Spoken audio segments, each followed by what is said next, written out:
Rich man handed his card to a mother with nothing, but never imagined what she would do. Marcus Bennett watched the supermarket line grow longer as he checked messages on his phone when his eyes turned to a young mother desperately trying to find enough money in her purse to pay for her basic groceries. The little girl beside her held tight to a brown teddy bear, watching the movement around her with curious eyes. When the woman swiped her card for the third time at the machine and heard the sound of rejection again, Marcus saw tears begin to form in her eyes. She started removing items from the cart one by one, whispering to her daughter that they didn't need all of that today. "Sorry, sweetie. Today we'll just take the milk and bread," murmured Jessica Carter to little Emily, just 4 years old. Marcus couldn't stand still. Without a second thought, he approached the woman and extended his black card. "Please, take it. You can use as much as you need," he said, his voice gentle but firm. Jessica looked at him surprised, her brown eyes full of disbelief. "Sir, I can't accept this. We don't know each other." "Exactly why," replied Marcus. "Sometimes it's easier to accept help from a stranger than from someone close." The girl Emily tugged on her mother's shirt. "Mommy, is the man nice like Teddy's daddy?" she asked, squeezing the teddy bear tighter against her chest. Jessica hesitated for a moment, looking at the groceries she had set aside to return. They were just basic products: milk, bread, fruit, some vegetables, and her daughter's cough medicine. "I promise I'll pay back everything as soon as I can," she said, finally accepting the card with slightly trembling hands. Marcus shook his head. "Don't worry about that now. Use what you need." While Jessica finished her shopping, Marcus observed the pair more closely. The woman wore a simple but clean green shirt, slightly worn jeans, and sneakers that had seen better days. Despite the simplicity of her clothes, there was something in her posture that caught his attention, a natural dignity that contrasted with her apparent financial situation. Emily, in turn, was a bright girl, with light blonde hair tied in a simple ponytail. Her blue eyes sparkled with the typical curiosity of her age, and she didn't let go of the teddy bear for a moment. "All set, it's paid," said the cashier, handing the card back to Marcus. Jessica approached him again. "Thank you so much, sir." "Marcus Bennett. Jessica Carter, and this is my daughter, Emily. Really, I don't know how to thank you." "No need to thank me, just take good care of her," said Marcus, waving to the girl who watched him curiously. Jessica picked up the bags and left the supermarket, but not before writing down the phone number Marcus offered, promising to call as soon as she could return the favor. In the following days, Marcus returned to his busy routine as an executive of a construction company he had inherited from his father. At 38, he had built an empire in the real estate business in Los Angeles, but lived a lonely life in his luxurious apartment in Beverly Hills. Dear listener, if you're enjoying the story, please take a moment to like and especially subscribe to the channel. It helps us a lot as we're just starting out. Now continuing. It was on Tuesday of the following week that Marcus received the first strange notification on his phone, a purchase of $200 at a pharmacy in the South Central neighborhood at 10 at night. He found it strange, as he had given the card only for basic grocery shopping. On Thursday, another notification, $300 at a school supply store in Compton. On Saturday, another, $150 at a small market in East Oakland, also at night. Marcus Bennett's curiosity grew with each notification. Jessica wasn't spending only on basic necessities for herself and her daughter. The amounts weren't exorbitant, but the locations and times of the purchases created an intriguing pattern. Determined to understand what was happening, Marcus decided to investigate discreetly. He used his contacts to get transaction details and discovered something he didn't expect. At the pharmacy in South Central, Jessica had purchased medication for diabetes, high blood pressure, and heart medication, clearly not intended for a young woman.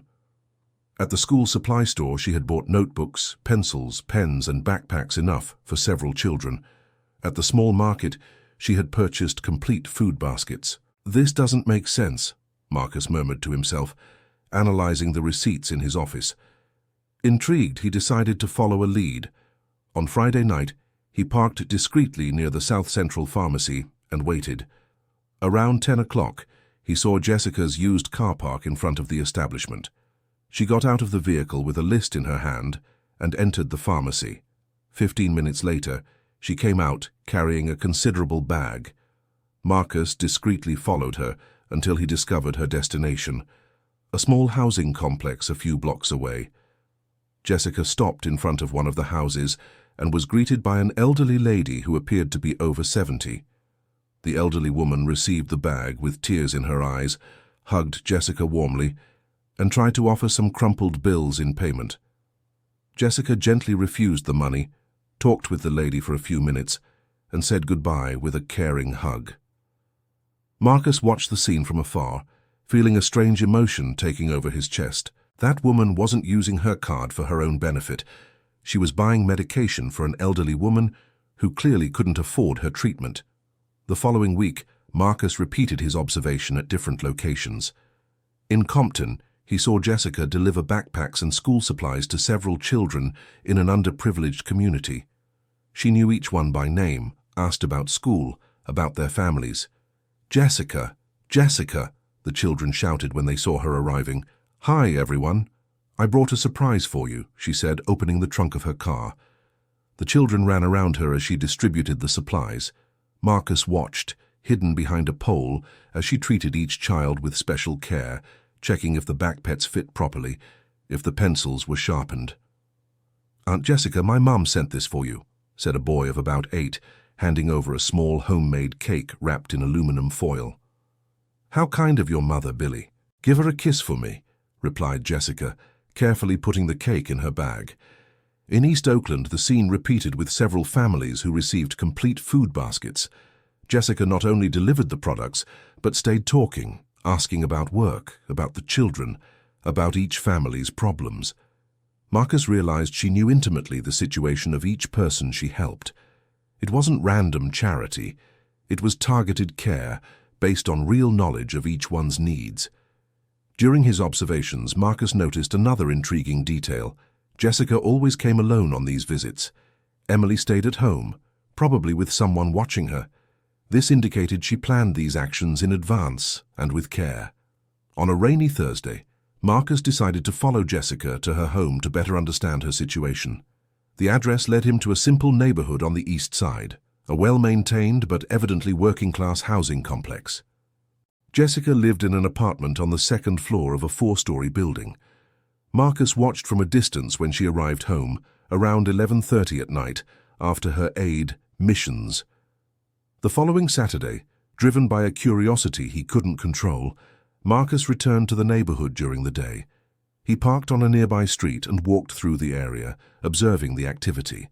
That's when he saw Jessica leaving the building, accompanied by Emily and an elderly lady who appeared to be about 65. The three walked to a small bakery on the corner. "Good morning, Mrs. Rose. How is your grandson?" asked Jessica to the lady behind the counter. "Hi, dear. He's better, thank God.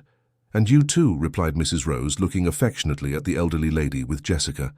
"Mrs. Margaret is a blessing in my life," said Jessica, putting her arm around the older woman's shoulders.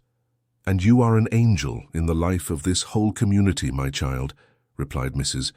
Margaret with an emotional voice. Marcus realized the elderly lady wasn't related to Jessica, but lived with her. The dynamic between the two suggested a relationship of great affection and mutual care. Emily ran to the bakery's sweets display. "Mommy, can I pick a treat for me and one for Grandma Lala?" "Of course, sweetie." "Choose well," replied Jessica, smiling at her daughter. Marcus was touched to see how Emily affectionately referred to the elderly lady as Grandma, even though they weren't family. There was something very special about the dynamic of that improvised family. While they waited for the bread, Marcus heard Jessica talking to other neighbors who arrived at the bakery. Everyone greeted her with special affection, thanking her for different favors she had done. "Jessica, thank you so much for taking the medicine to my mother last night," said a middle-aged woman. "Don't mention it, Mrs. Patricia. How is she feeling today?" asked Jessica with genuine concern. "Much better. You are an angel." Marcus began to understand that Jessica's generosity hadn't started with his card. It was something that was already part of who she was, long before the meeting at the supermarket. During the following week, The spending notifications kept coming. Pharmacies, small grocery stores, school supply stores, always at night, always in different outlying neighborhoods. Marcus found himself obsessively checking the notifications, curious to know where Jessica had gone to help someone that day. He began to mentally map a network of people she regularly assisted. On Tuesday, he received a different notification, $500 at a private medical clinic in West Village. The amount and location broke from the usual pattern.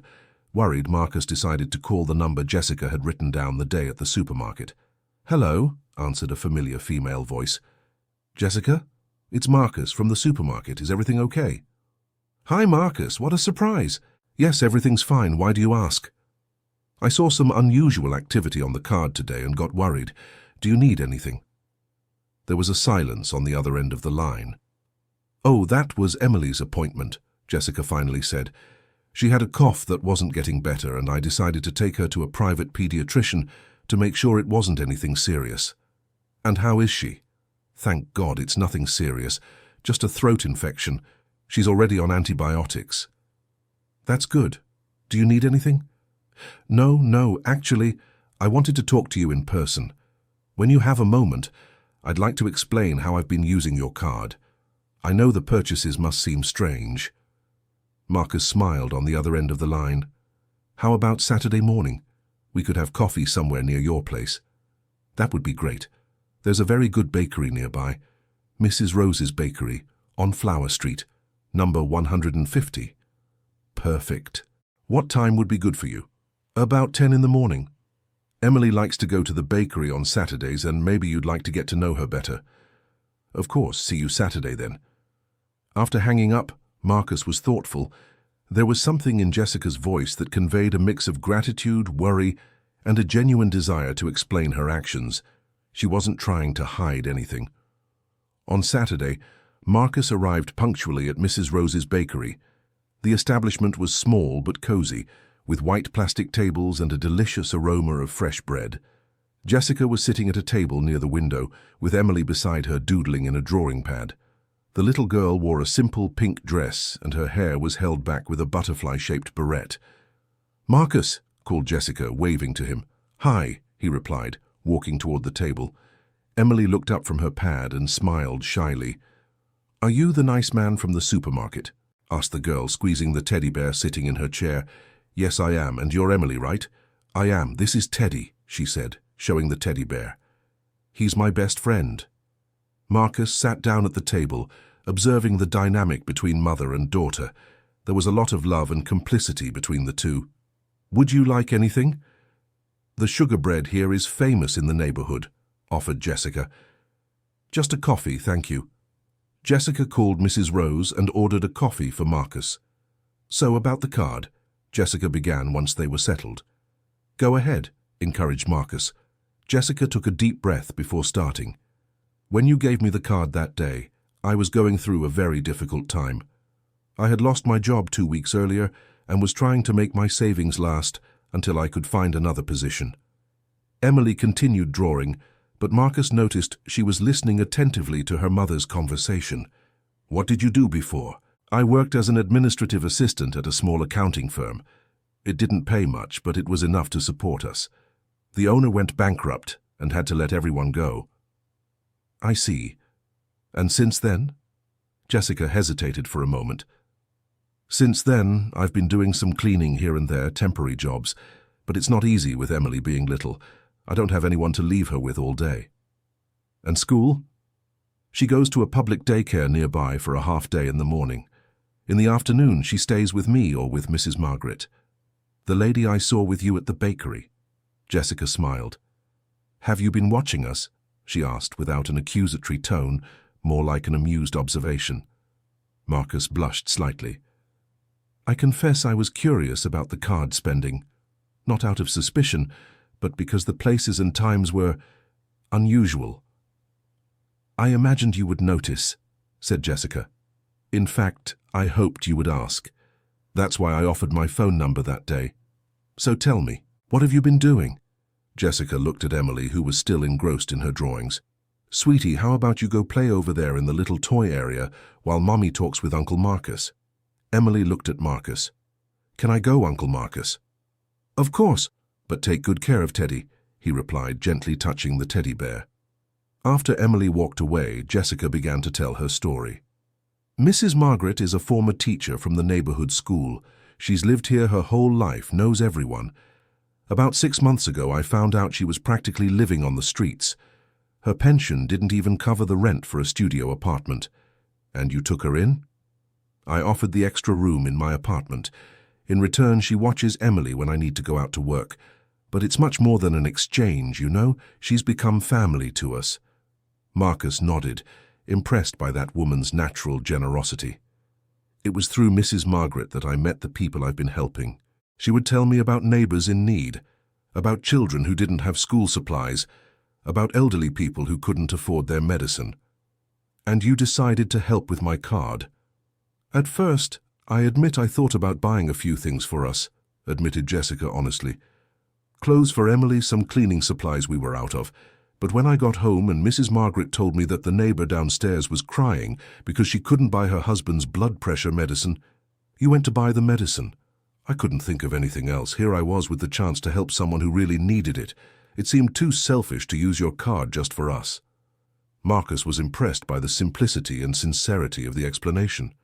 "And the children with the school supplies?" "Mrs. Margaret knows several families in the area. Mothers who work all day and can't even afford a notebook for their kids. When I found out the school year was starting, you bought supplies for all of them." "For 23 children," said Jessica with a proud smile. "You should have seen their happiness when they received the backpacks." Marcus found himself smiling too, caught up in her enthusiasm. "And the food baskets.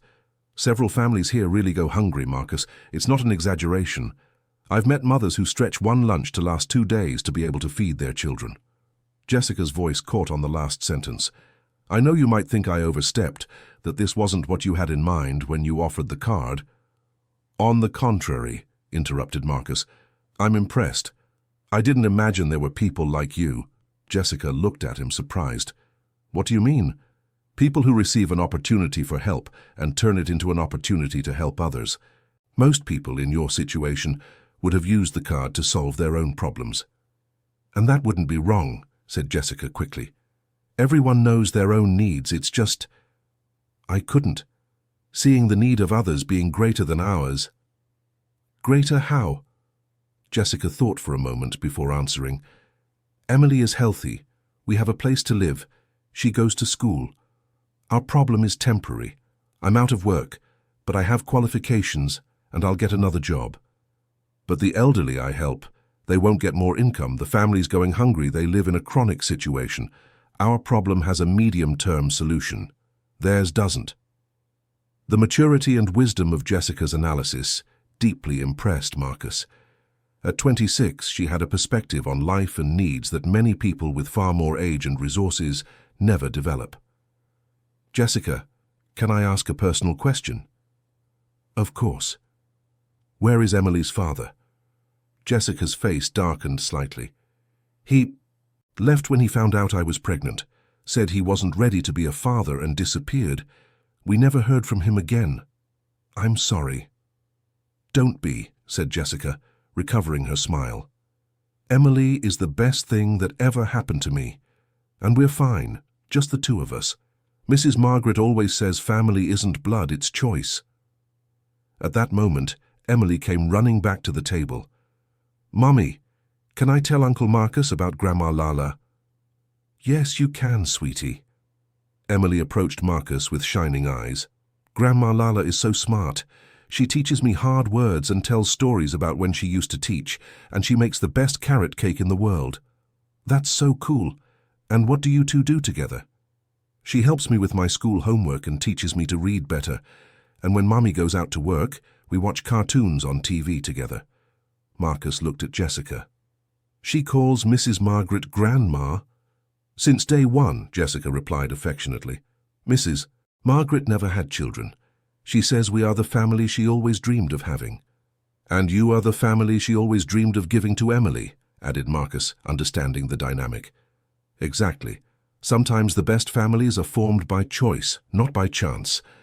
They talked a bit more about general matters, Marcus discovered that Jessica had studied business administration at a private college with a partial scholarship, working part-time to pay the rest. Emily was a smart and communicative child, full of dreams and curiosity. When they stood up to leave, Marcus made a decision. "Jessica, can I make a proposal?" "What kind of proposal?" "I'd like you to keep using the card, no limit, no set time frame, to help whoever you think needs it." Jessica looked at him astonished. "Marcus, I can't accept this. It's too generous." "It's not generosity. It's an investment." "An investment in what?" "In someone who understands better than I do how to use resources to really make a difference. You know the real needs of the community in a way I never would." Jessica fell silent, clearly moved. "But you don't even really know me." "I know enough. I've seen how you treat your daughter, how you take care of Mrs. Margaret, how you're respected in your neighborhood. I've seen mainly how you turned personal help into a support network for dozens of people." Emily tugged on her mother's shirt. "Mommy, is Uncle Marcus going to be our friend?" Jessica and Marcus looked at each other and smiled. "I think so, sweetie, if he wants to." "Of course I want to," replied Marcus, extending his hand to shake Jessica's. When they said goodbye, Marcus felt different. He hadn't felt so good about himself in a long time, so useful in a way that really mattered. Dear listener, if you're enjoying the story, please take a moment to like and especially subscribe to the channel.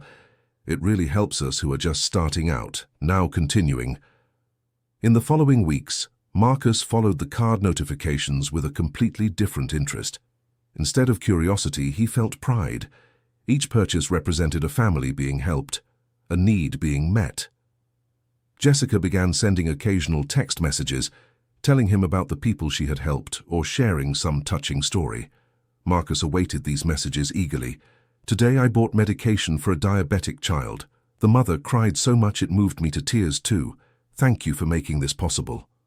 School supplies for 15 more children today. One of them told me she wanted to be a doctor when she grows up. I believe she will. A food basket for a family with 6 kids. The father had been unemployed for 4 months. He got a job this week, but the first paycheck won't come until the end of the month." Each message touched Marcus deeply, showing him a world that existed parallel to his, but which he had never truly seen. 1 month after the meeting at the bakery, Jessica called Marcus on a Sunday afternoon. "Marcus, do you have a little time today?" "Of course. What do you need?" "Actually, I wanted to invite you to meet some of the people you've been helping. If you want to, of course." Marcus didn't hesitate. "I'd love to. Where should we meet?" An hour later, Marcus parked in front of Jessica's building. She came down, accompanied by Emily and Mrs. Margaret, who was wearing a simple but elegant blue dress. "Marcus, this is Mrs. Margaret, the one I talk about so much," said Jessica, making the introduction. "Very pleased to meet you, Mrs. Margaret," said Marcus respectfully. "The pleasure is all mine, young man," replied the lady with a sweet and polite voice. "Jessica has told me so much about you. It's a blessing to meet good-hearted people like you two." Emily held Marcus's hand. "Uncle Marcus, we're going to meet Mrs. Helen." "Who is Mrs. Helen?" "She's the first person you helped," explained Jessica. "The diabetic lady with the medicine." They walked a few blocks until they arrived in front of a small but well-kept house. Jessica knocked on the door. "Mrs. Helen, I brought someone to meet you." The door opened to reveal a woman of about 70, slender with graying hair tied in a simple bun. "Jessica, dear, come in," she said with a wide smile. "Mrs. Helen, this is Marcus, the one I told you about." The woman looked at Marcus with misty eyes. "So you're the angel who has been helping me?" "Actually, the angel is Jessica," replied Marcus. "I just provide the resources." "Don't downplay your part, my son," said Mrs. Helen, taking Marcus's hands. "You can't imagine what it means for a 72-year-old woman to be able to buy her medicine without going hungry." "What do you mean, Mrs. Helen?" "Son, my pension barely covers the rent and basic bills. When I needed medicine for diabetes and blood pressure, I had to choose between buying food or medicine. Often I would go 3-4 days just drinking water and eating dry bread to afford the medication. Marcus felt a pang in his heart. Do you live alone? I do. My husband passed away 5 years ago. My children live far away. They have their own struggles. I can't be a burden to anyone. You could never be a burden to anyone, Jessica said affectionately. You're one of the strongest people I know. Mrs. Helen insisted they come in for coffee. The house was simple but tidied with great care. Old but clean furniture, family photographs on the walls, well-tended plants in the window. Mrs. Helen was a seamstress, Jessica shared. She worked 40 years in a clothing factory. 42 years, Mrs. Helen corrected proudly. I retired with 5 minimum wages. It seemed like a lot at the time, but with inflation and medical expenses... I understand, said Marcus. And how did you meet Jessica? Through dear Margaret here, replied Mrs. Helen. We've been neighbors for 30 years.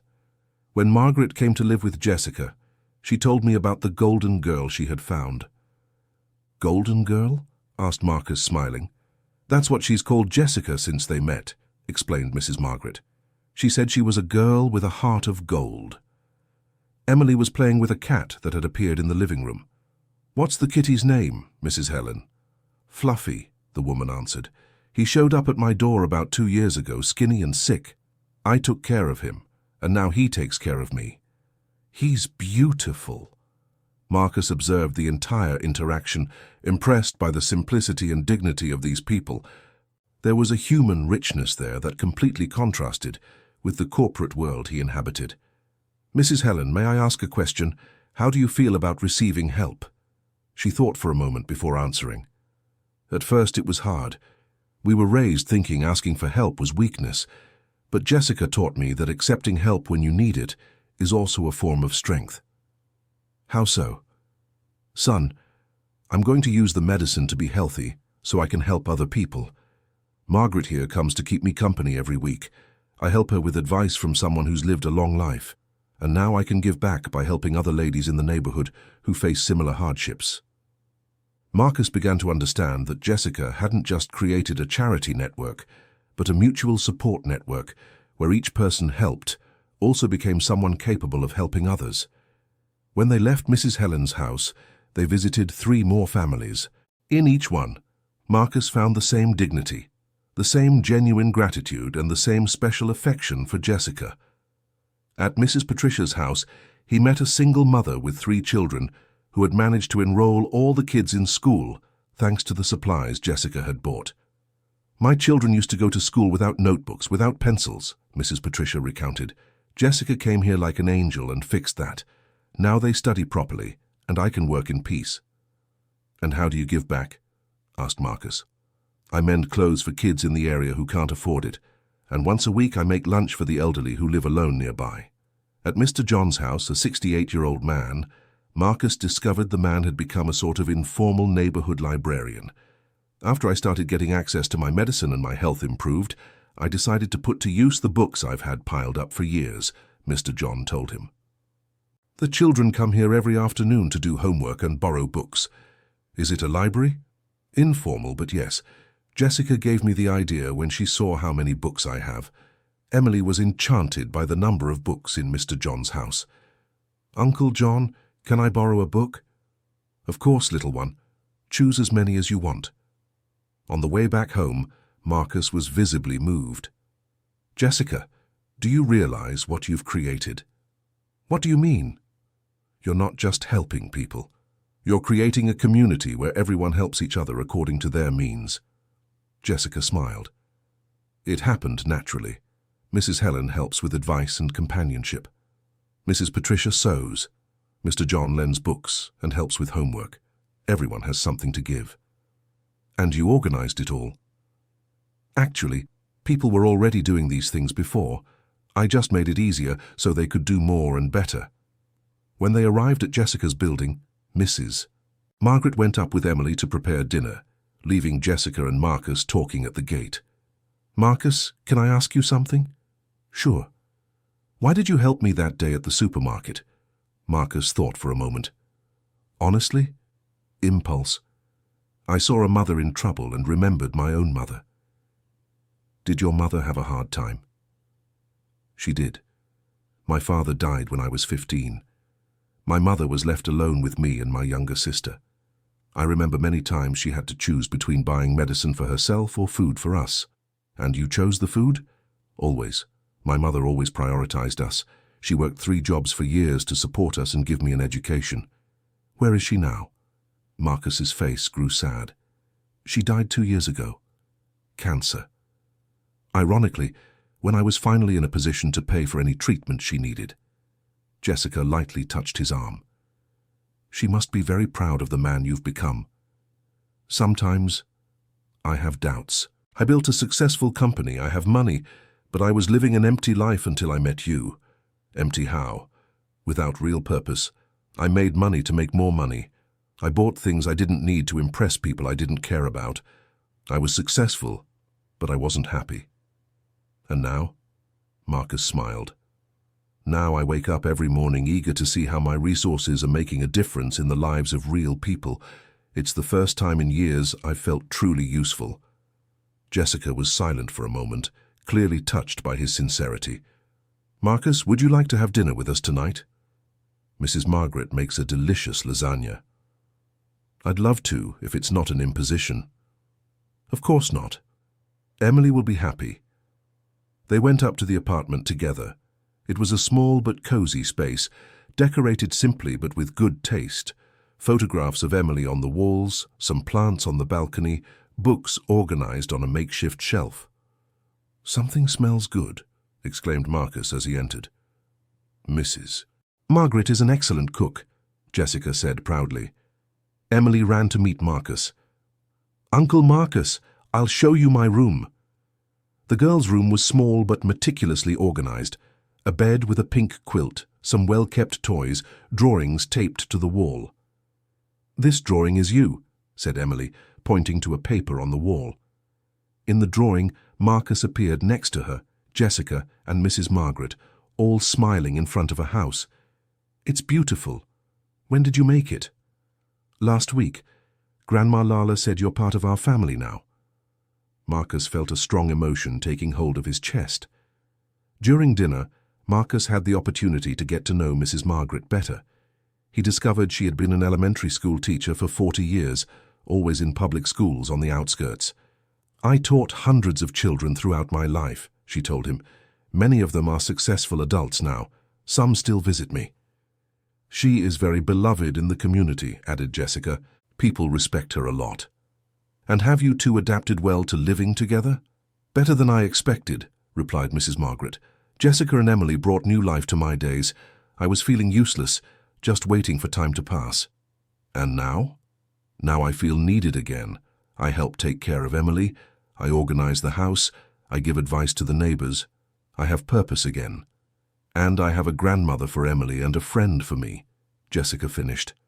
After dinner, they sat in the small living room to talk. Emily played on the floor with her dolls while the adults conversed. Marcus, may I ask about your family? Said Mrs. Margaret.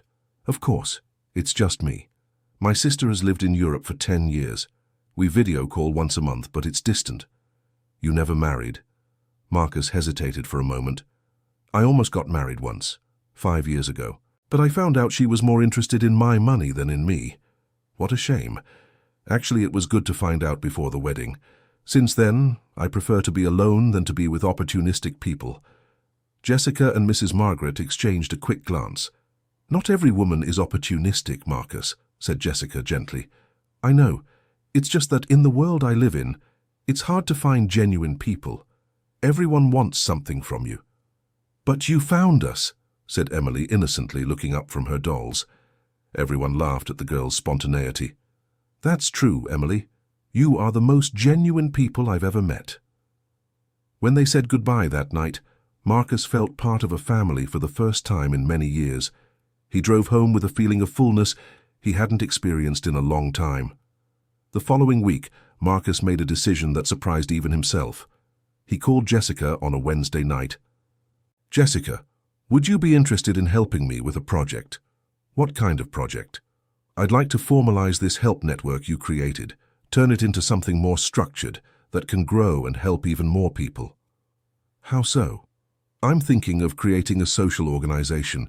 You would be the coordinator, responsible for identifying needs and distributing resources.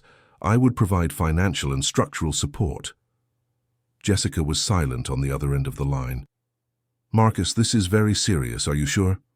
Absolutely. You know the real needs of the community like no one else. You have people's trust, and you've shown the wisdom to use resources efficiently. I would need to study, get training. Of course, we can arrange courses, training, whatever is necessary. The important thing is your desire to make a difference, and you've already shown you have plenty of that. Jessica took a deep breath. Can I think about it and give you an answer? Of course, talk to Mrs. Margaret, to Emily. It's a decision that would affect your whole lives. The following Saturday, Jessica called Marcus. Can we meet at the bakery? I have an answer for you. Marcus arrived at the meeting anxiously. Jessica was alone this time. Where are Emily and Mrs. Margaret? At home. I wanted to talk to you alone first. And what is your decision? Jessica smiled. I accept, but with conditions. Which ones? First, I want a fair salary for the work, not a favor. Second, Mrs. Margaret will be my official assistant, also with a salary. Third, Emily has to continue being the priority. If at any point work interferes with my dedication to her, I'll drop everything. Marcus smiled broadly. I accept all conditions. Any others? Last one. You have to actively participate in the project. Not as a boss who just sends money, but as someone who personally knows the people we're helping. I accept that too. Actually, I was hoping you'd require it. Then we have a deal. They shook hands, sealing the partnership. When do we start? How about next Monday? I'll arrange a small office here in the neighborhood for you to start working. Marcus, one last thing. Yes? Thank you for everything, for giving me the chance to meet you and to make the difference I've always dreamed of making. I'm the one who should thank you, Jessica. You showed me how to use my wealth in a way that truly matters. When they left the bakery that day, both Marcus and Jessica knew their lives had changed forever. The chance meeting at the supermarket had turned into a partnership that would change not only their lives, but the lives of hundreds of people. In the following months, the project grew rapidly. Marcus rented a small house in the neighborhood that was transformed into an office and distribution center. Jessica dedicated herself fully to the work, mapping needs and coordinating aid. Mrs. Margaret proved to be a perfect assistant, using her years of experience as a teacher to organize documents and make contact with families. Emily visited the office every afternoon, doing homework while her mother worked. What began as individual help evolved into an organized community support system. They created a database of the families served, a schedule of visits and partnerships with local pharmacies and markets. Marcus began visiting the neighborhood regularly, personally meeting each family they helped. He discovered his presence was important, not just to supervise the work, but to understand realities he had been completely unaware of before. One Thursday afternoon, 6 months after the project formally began, Marcus was in the office, helping Jessica organize school supply requests when he received an unexpected call. Hello, Mr. Bennett. This is Era Magazine. We'd like to do a story about your social project. Marcus looked at Jessica, surprised. How did you hear about the project? One of the families you helped contacted us, said they wanted everyone to know about the work you do. After hanging up, Marcus was visibly concerned.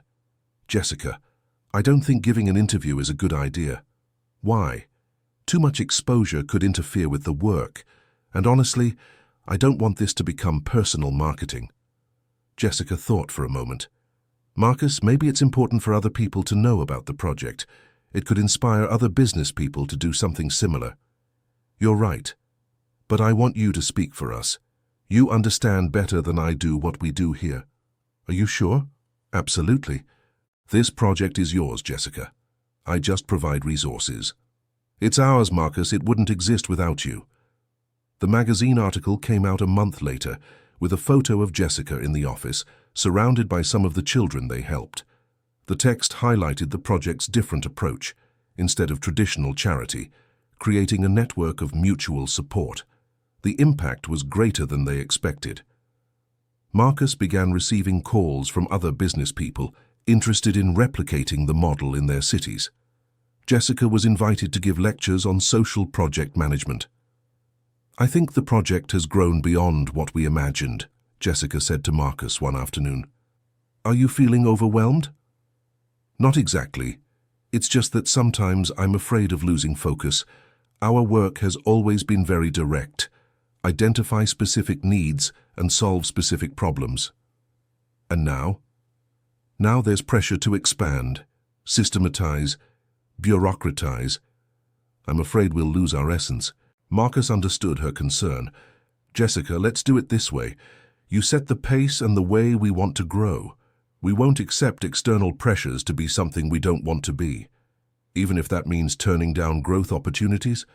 Especially because of that, the value of our work is in quality, not quantity." This conversation defined a new phase of the project. Instead of accepting every expansion opportunity that came up, Jessica and Marcus decided to focus on deepening the work in the community where they operated.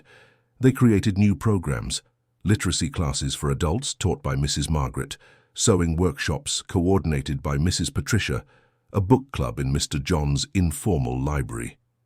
"We're creating autonomy, not dependence," explained Jessica during a lecture. "Every person we help becomes capable of helping others." 1 year after the formal project began, Marcus and Jessica held a meeting to evaluate the results. The numbers were impressive. 300 families directly assisted, 70 children with guaranteed school supplies, 50 seniors with regular medication, 40 women participating in the sewing workshops. "But what makes me proudest isn't the numbers," said Jessica. "What is it then? It's seeing that we've created a community where people help each other spontaneously. Yesterday, for example, Mrs. Helen called me to let me know her neighbor was feeling sick and needed help getting to the doctor. And did you help?" Mrs. Helen herself organized a group of neighbors to take turns providing care. They only asked me to arrange for the medicine the doctor prescribed. So they solved the problem themselves and only asked for specific support. Exactly. That's what makes me proud. People didn't become dependent on us. They organized themselves and only turn to us when they need resources they don't have.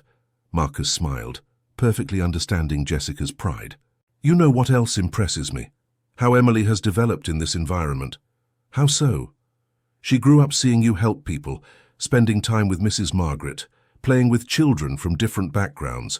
She's becoming a very empathetic and generous girl." "That's true. The other day she asked me to donate some toys she doesn't use anymore to the children who come to the office." "And you let her?" "Of course, but I explained that she had to personally choose what to donate and to whom. It's not just about getting rid of things she doesn't want anymore." "And did she understand?" "Perfectly.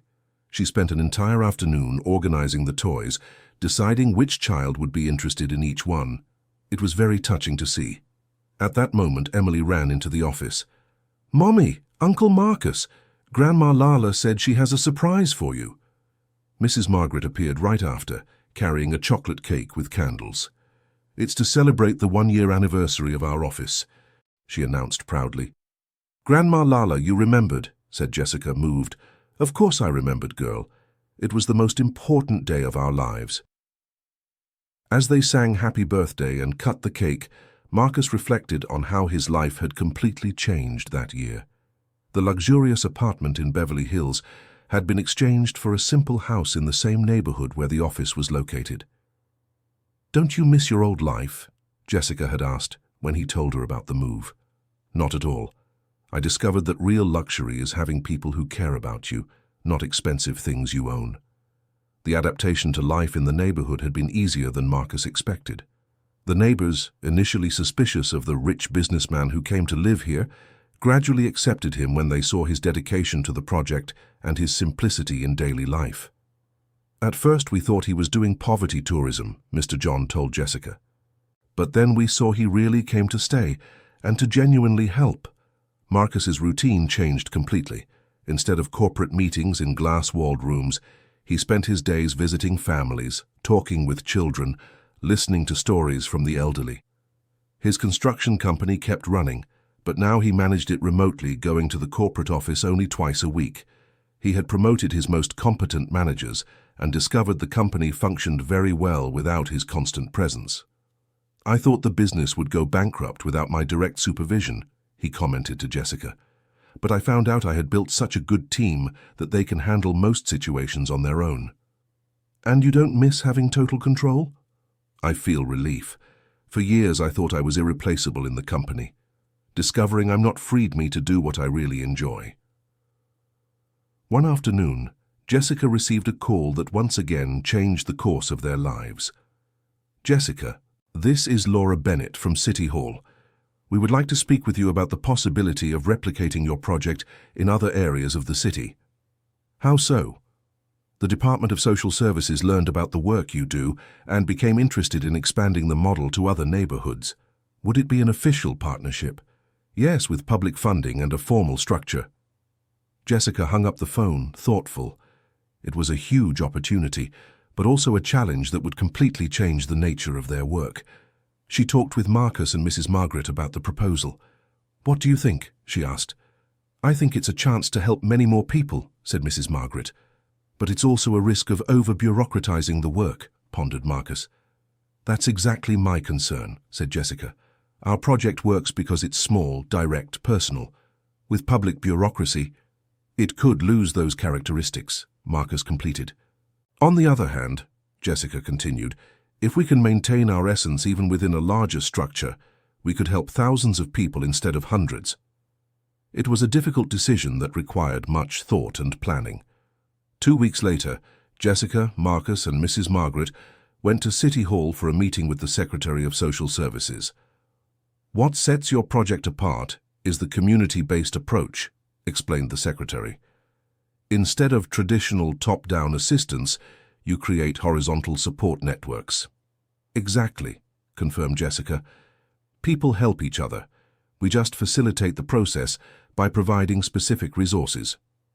That's what we want to replicate in other regions. But for that, we need to systematize the methodology." "What would that mean in practice?" asked Marcus. "You would train coordinators for other neighborhoods, create procedure manuals, establish monitoring metrics?" Jessica and Marcus exchanged glances. It was exactly what they feared, turning something organic into a rigid system. "Can we propose an alternative?" said Jessica. "Of course." "How about we start with a pilot project in just one more neighborhood? Jessica would personally oversee the implementation, train a local team, and then we would evaluate the results before expanding further." The Secretary agreed with the proposal. A partnership was established to implement the model in the neighborhood of Southgate, in the South Side. "It will be our first expansion experience," Jessica told Marcus on the way back. "If it works, we prove it's possible to grow while maintaining quality. If it doesn't, at least we tried in a responsible way," he completed. The implementation in Southgate began 3 months later. Jessica spent 2 weeks getting to know the community, mapping needs, identifying local leaders. "The approach has to be the same," she explained to Marcus. "First, get to know the people, gain their trust, understand the local dynamics, and not arrive imposing a ready-made model." "Exactly. The model has to adapt to the reality of each community." The local team was formed by Michelle, a 40-year-old resident who had lost her job and became interested in the project, and Mr. Anthony, a retiree who already did volunteer work in the area. Michelle will coordinate the actions. Mr. Anthony will be responsible for contacts with the elderly and families, explained Jessica during the first planning meeting. "And what do I do?" asked Mr. Anthony. "The same thing Mrs. Margaret does with us. Be the living memory of the community. You know everyone. You know who needs what." "I understand. I'll be the eyes and ears of the project." The first months in Southgate were challenging. The community was more distrustful than the first. There were more complex social problems. The economic situation was even more difficult. "It will take longer to gain trust here," reported Jessica to Marcus after a month of work. "Why?" "They've been deceived before. They've had promises from politicians, social projects that started and were abandoned. They're suspicious of any new proposal." "And how are you dealing with it?" "With patience. Michelle and Mr. Anthony are doing an incredible job of talking, explaining that we're not politicians and we're not promising miracles. And the results? Slow, but consistent. We've already helped 15 families. It's not much numerically, but it's creating good buzz. 6 months later, the project in Southgate had been successfully established. The methodology had adapted to the local reality, but had kept the basic principles: personal knowledge of the families, specific and timely help, encouragement of mutual support. "It works," said Jessica to Marcus during an evaluation. "The model is replicable, as long as it's adapted to each reality." And City Hall? They're satisfied. They want to expand to 3 more neighborhoods next year. And you? Are you ready to coordinate projects in 5 neighborhoods simultaneously? Jessica thought for a moment. Alone, no, but with the right team, yes. What team? Michelle is already ready to take over Southgate alone. We need to find and train 3 more coordinators for the new neighborhoods. And Mrs. Margaret? How is she feeling with all this expansion? Proud and a little worried. Proud because the project is growing and helping more people. Worried because she doesn't want us to lose our simple way of working. And Emily? Adapted. She already considers all the offices her homes. The children from all the neighborhoods adore her. Indeed, Emily had become a sort of mascot for the project. At 6 years old, she moved naturally between the different offices, played with children of all ages and backgrounds, helped Mrs. Margaret with simple tasks. "She's growing up with a social consciousness I never had at her age," commented Marcus to Jessica. "How so?" "She normalizes social difference. For her, it's normal that some families have fewer resources than others. She has no prejudice, isn't surprised. She simply accepts and wants to help." "It's true. The other day she asked me if we could help a little friend from school who didn't have a uniform." "And did you help?" "Of course. But first we talked to the teacher to better understand the family's situation. We discovered it was a specific case. The father had recently become unemployed. And how did you resolve it?" "We bought the uniform and offered some temporary work opportunities for the father through our contacts. He managed to get back on his feet on his own." This type of approach had become the project's trademark: targeted help to solve specific problems, always accompanied by opportunities for people to regain their autonomy. 2 years after the partnership with City Hall began, the project was present in 5 neighborhoods of the city. Jessica had become a national reference in community social project management.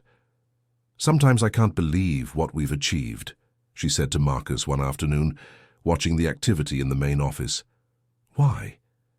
"Remember when we met? I was an unemployed mother trying to pay for basic groceries at the supermarket. And now you're the coordinator of a project serving over 1,000 families. It's not just that, Marcus. It's that I found my purpose in life. I always knew I wanted to help people, but I never imagined I could do it on such a scale. And I discovered that money only makes sense when it's used to make a real difference in people's lives." At that moment, Emily came running into the office. "Mommy, Uncle Marcus, the school teacher wants to talk to you." "What is it, sweetie?" "She wants to invite you to talk about the project at the parents' meeting." "And you, what do you think?" asked Jessica. "I think it's cool. That way the other parents will know how to help people too." Marcus and Jessica smiled. Emily had perfectly understood that the goal wasn't just to help, but to teach others to help as well. The talk at the school was a success. Several parents were interested in participating in the project as volunteers. 2 mothers offered professional services, a nurse and a lawyer, to meet specific community needs. "It's growing organically," observed Mrs. Margaret after the talk. "People are seeking you out, not the other way around." "It's the best kind of growth," agreed Jessica. "When people come to us, they're already motivated and committed." 3 years after that chance meeting in the supermarket, Marcus and Jessica were preparing a presentation for a National Social Work Congress. "I never imagined I'd be presenting a project to 500 social workers from across the country," said Jessica, slightly nervous. "You'll do great," encouraged Marcus. "Just tell our story, that's what people want to hear." "Our story," repeated Jessica thoughtfully. "Sometimes it still seems surreal." "What?" "A businessman who offers his credit card to a stranger in the supermarket, and it turns into a national social work project. When you put it like that, it really does seem surreal. But it happened, and it changed our lives completely." "Do you regret anything?" asked Marcus. Jessica thought for a moment. "Nothing. Absolutely nothing. And you? I only regret taking so long to find a real purpose in life. On the day of the presentation, Jessica told the project's full story to an attentive and moved audience. She talked about the first expenses on medication, about the mutual support network that formed naturally, about the necessary adaptations to expand the model. The secret isn't in the resources, she concluded. It's in truly knowing the people you want to help, in understanding that every family is unique, has specific needs and specific potentials. During the Q&A session, a social worker from Washington, D.C. asked, "How do you prevent people from becoming dependent on the help?" "We always offer opportunities along with the help," replied Jessica. "If we help someone with medication, we also offer information about public programs for free distribution. If we help with school supplies, we also connect the family with others who can exchange used books and materials. And if the person doesn't want to accept those opportunities, we respect that. We help anyway, because the immediate need exists. But we continue offering alternatives until she feels ready to accept." After the presentation, several participants approached Jessica and Marcus, interested in replicating the model in their cities. "Do you have any material on methodology?" asked a social project coordinator from Rio de Janeiro.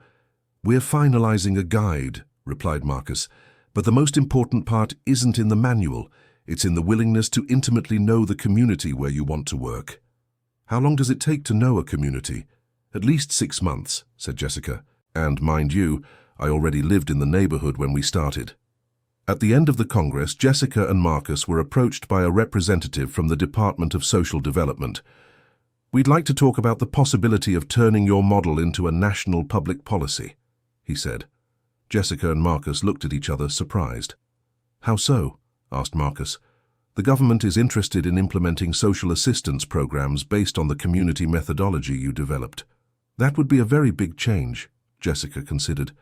"Of course, that's why we'd like to run a pilot in 10 cities first. You would coordinate the implementation and the team training."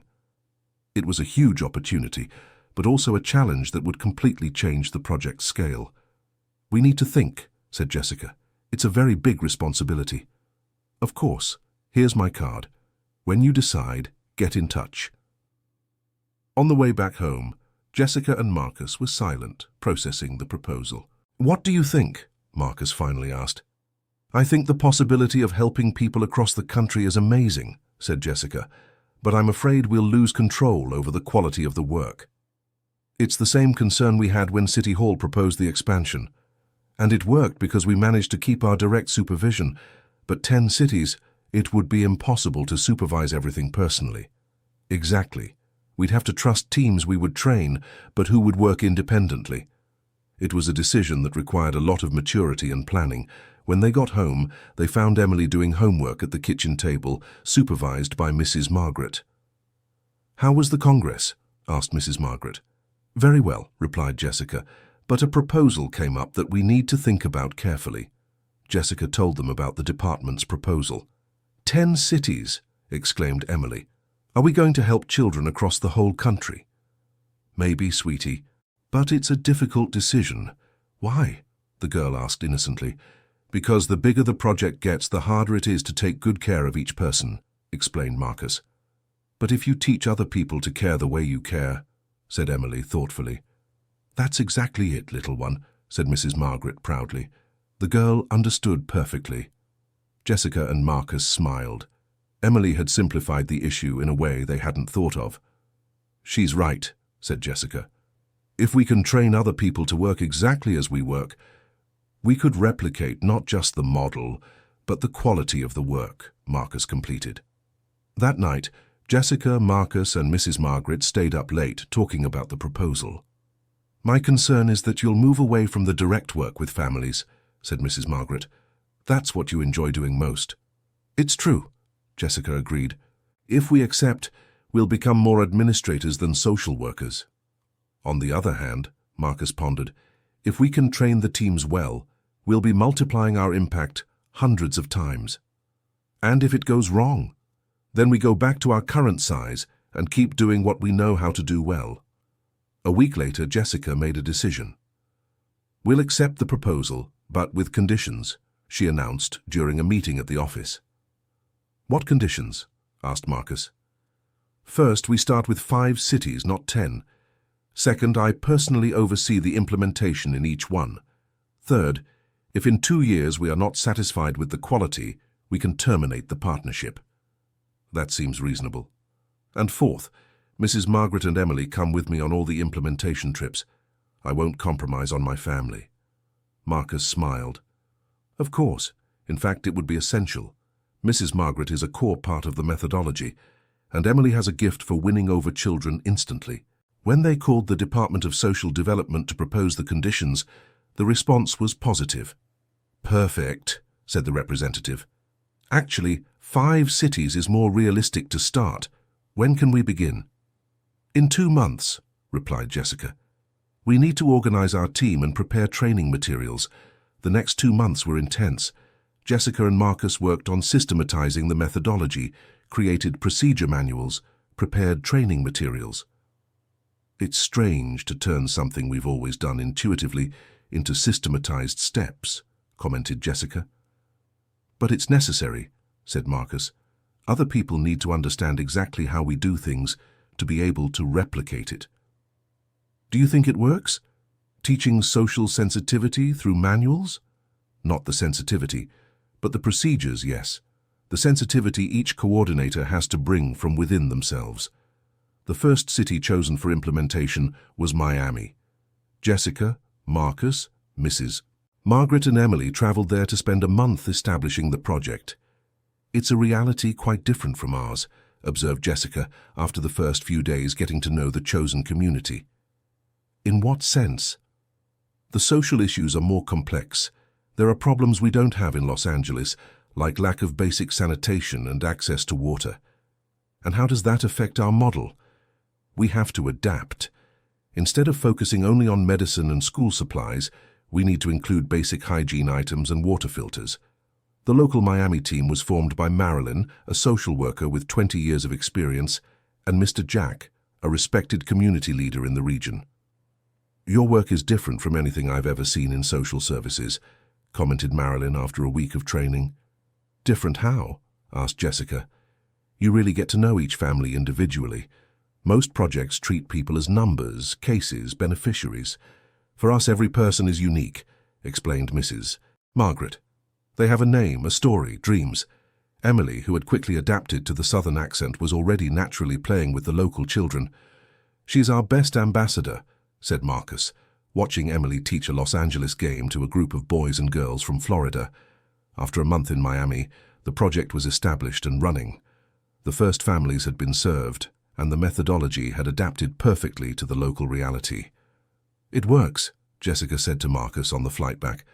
"The model is truly adaptable." "And Marilyn and Mr. Jack?" "Perfect. They completely understood our philosophy and are already working independently." The other 4 cities, New Orleans, Phoenix, Portland, and Seattle, were implemented in the following 6 months. In each one, Jessica went through the same process: get to know the community, adapt the methodology, train the local team. "It's tiring but rewarding," she said after the last implementation. "Each city taught us something new." "How so?" "In New Orleans, we learned the importance of including cultural elements in the project. In Phoenix, we discovered how to work with more urban communities. In Portland, we saw how to adapt the model for cold weather. In Seattle, we understood the specific challenges of the Pacific Northwest region. 1 year after the implementations, the results of the 5 projects were impressive. Over 2,000 families were being served regularly. Each project had developed its own characteristics while maintaining the basic principles. "We did it," said Marcus during an annual review. "We replicated the model while maintaining quality." "And we learned a lot in the process," added Jessica. "Each city taught us something we're applying to the other projects." "Like what, for example?" "The idea for community gardens came from Seattle. The adult reading circles were created in Portland. The craft workshops were born in New Orleans. The department was so satisfied with the results that they proposed an expansion to 10 more cities." "This time we're going to accept," said Jessica. "We already have the tested methodology and teams ready to train new coordinators." 5 years after the meeting in the supermarket, Jessica had become one of the leading national references in community social work.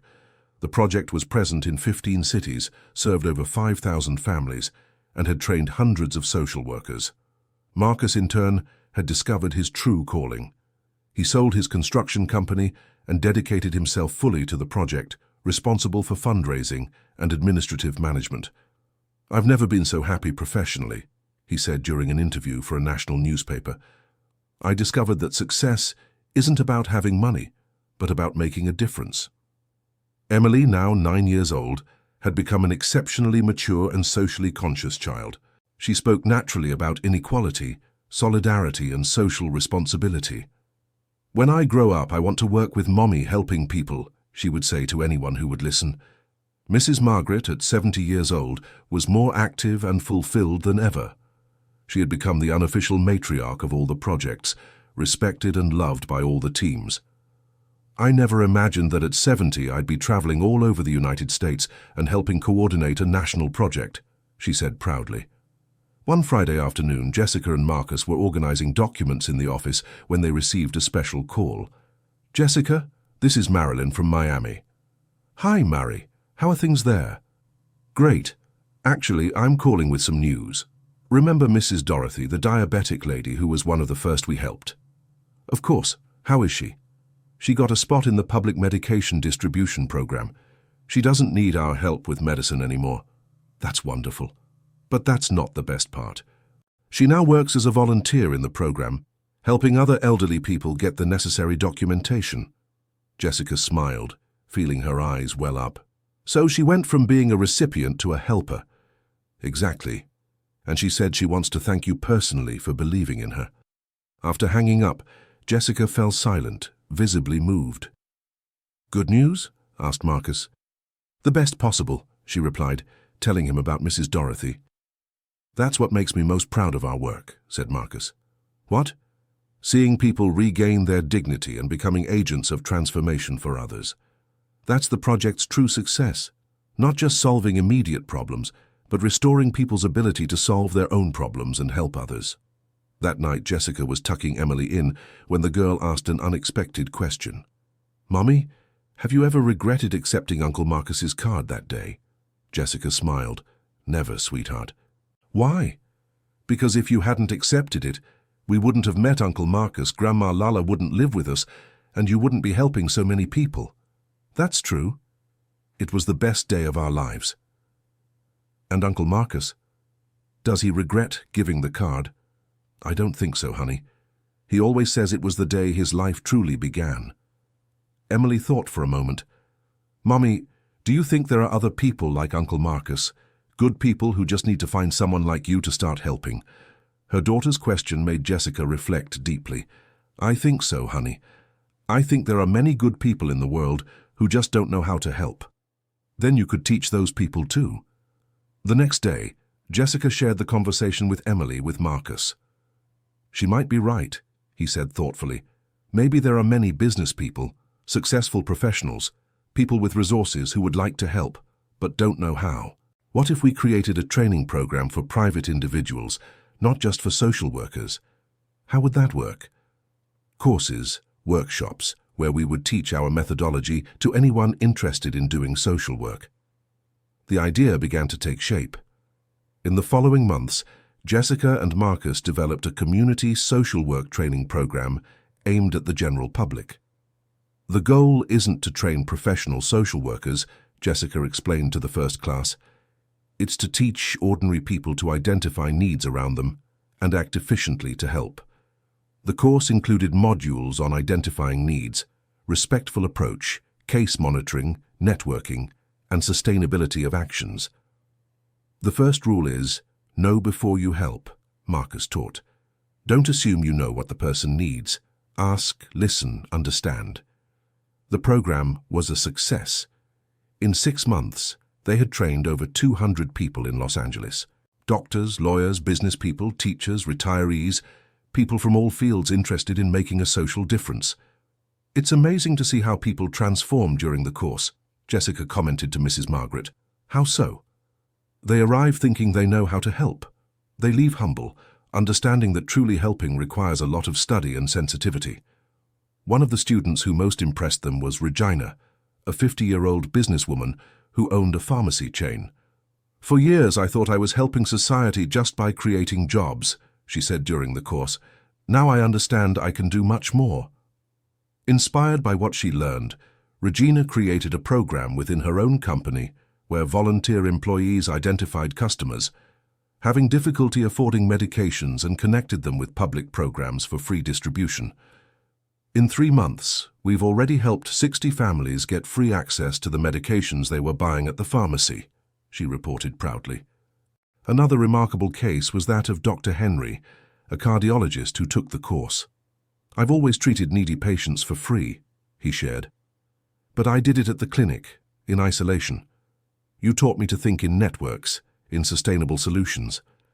Inspired by the methodology learned, Dr. Henry organized a group of volunteer doctors who not only provided free care, but also taught patients to care for their own health preventively and to access available public services. "The difference is that now I don't just treat the illness," he explained. "I work so the person becomes an agent of their own health." 6 years after the meeting at the supermarket, the model created by Jessica and Marcus had transformed into a national movement. The official project was present in 20 cities, the training courses were operating in 10 states, and hundreds of independent initiatives inspired by the methodology had sprung up across the country. "Sometimes I can't believe the scale this has taken," Jessica said during an interview for a national television program. "What was the secret?" asked the host. "No secrets," she replied simply. "We share everything we know with anyone who wants to learn. We don't hoard methodology. We don't charge royalties. We don't control the use of our approach. And doesn't that dilute the quality? On the contrary, the more people practice and adapt our methodology, the more it evolves and improves." Marcus, who was participating in the interview beside her, added, "What we've discovered is that generosity generates generosity. When you share knowledge openly and freely, people give back in the same way." "Do you make money from this?" "We earn a fair salary for our work," replied Jessica, "but the project isn't a business, it's a life mission." "And financially, how is it sustained?" "A combination of public funds, private partnerships and donations," explained Marcus. "But most of the work is done by volunteers who learned our methodology and apply it in their own communities." After the interview, Jessica and Marcus returned home, satisfied but thoughtful. "Did you notice how our story sounded almost fantastical on television?" commented Marcus. "How so?" The host seemed not to believe that it all started with a simple gesture at the supermarket. "It's that people are used to complicated stories. They think big changes need big plans. But our story proves the opposite." "Exactly. It proves that small gestures of generosity can have enormous consequences when they find the right people." That evening, having dinner with the family, Jessica, Emily, Mrs. Margaret and Marcus, they talked about future plans. "What do you want to do in the coming years?" asked Mrs. Margaret. "To keep growing but without losing our essence," replied Jessica. "There are still so many people who need help." "And you, Uncle Marcus?" asked Emily, now 10 years old. "I want to keep learning. Every family we meet teaches me something new about life, about generosity, about what really matters." "And I want to help you," said Emily determinedly. "You already help, sweetheart," said Jessica. "Your presence makes all the difference in the communities we visit." "No, Mum, I want to really help. When I grow up, I want to be a project coordinator like you." "And you'll be great," said Mrs. Margaret proudly. "You're growing up in the middle of all this. It will be natural for you." "But first you have to study a lot," cautioned Marcus. "Truly helping people requires a lot of knowledge. I will study, and you will teach me everything you know." A year later, Jessica received a phone call that moved her deeply. "Jessica, this is Mrs. Helen from Los Angeles." "Mrs. Helen, how are you?" "Well, dear, I'm calling to share some news. Remember you told me about the courses you created?" "Of course." "Well, I enrolled and finished yesterday." Jessica was surprised and moved. "You took the course? But why?" "To be able to help other people like you helped me. At 74, I discovered I can still be useful." Mrs. Helen, that's beautiful. And I've already started. There's a new neighbor in my building who's going through the same difficulties I went through. Now I know how to help her properly, not just with money, but by teaching her how to get organized. When she hung up the phone, Jessica was crying with emotion. What is it? Asked Marcus, concerned. Jessica told him about Mrs. Helen's call. Do you understand what happened? She said, still emotional. Mrs. Helen was a beneficiary of our project. Now she's an agent of change. The circle has closed perfectly. It's proof that our model really works, said Marcus. People don't just move out of a state of need. They become capable of helping others. And that's what will ensure long-term sustainability. We don't always need to be present because the communities themselves become self-sustaining in terms of mutual support. 8 years after the meeting in the supermarket, Jessica was invited to give a lecture at the World Congress of Social Work in Geneva. It's an international recognition of our work, she said to Marcus, but I confess I get nervous. It will be in English, for an audience that doesn't know our reality. You'll do well, he encouraged her. Just tell our story like you always do. And what if they think it's too simple? Even better, simplicity that works is what the world needs. The lecture was a success. Jessica told the whole story, from the meeting in the supermarket to the project's current results. The audience was impressed with the simplicity and effectiveness of the methodology. During the Q&A session, a social worker from France commented, "Your model is revolutionary because it inverts the traditional logic of social work. Instead of creating dependency, it creates autonomy." Exactly, replied Jessica. Our goal is for people to no longer need us. We want to work ourselves out of a job. The audience laughed and applauded. After the lecture, several international organizations approached Jessica, interested in replicating the model in other countries. Would it be possible to adapt the methodology for African realities? Asked a representative from an NGO in Kenya. I believe so, answered Jessica. The basic principle is universal, to know intimately the people you want to help and work with them, not for them. Would you be available to provide international consultancy? Jessica looked at Marcus, who was by her side. We need to think about it. It would be a very big responsibility. On the flight back to the United States, Jessica and Marcus talked about the international proposals. What do you think? She asked. I think it would be amazing to take our methodology to other countries, replied Marcus. But I have the same concern as always. How to ensure quality on such a large scale. And there's another issue. I don't want to leave the United States. There's still a lot of work to be done here. True. Maybe we can train American consultants to do this international work. Or people from the interested countries themselves. They would come to the United States, learn our methodology, and return to implement it in their own realities. The idea began to take shape.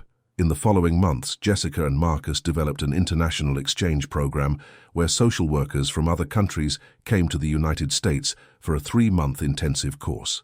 It's better than consultancy, Jessica explained to the first group of exchange participants. You are living our reality, getting to know our families, understanding our culture. You'll be able to adapt it much better for your countries. The first group had representatives from 5 countries: Argentina, Colombia, Kenya, the Philippines, and Bangladesh. Each was responsible for coordinating the implementation of the model in a region of their country. 6 months later, the first reports arrived.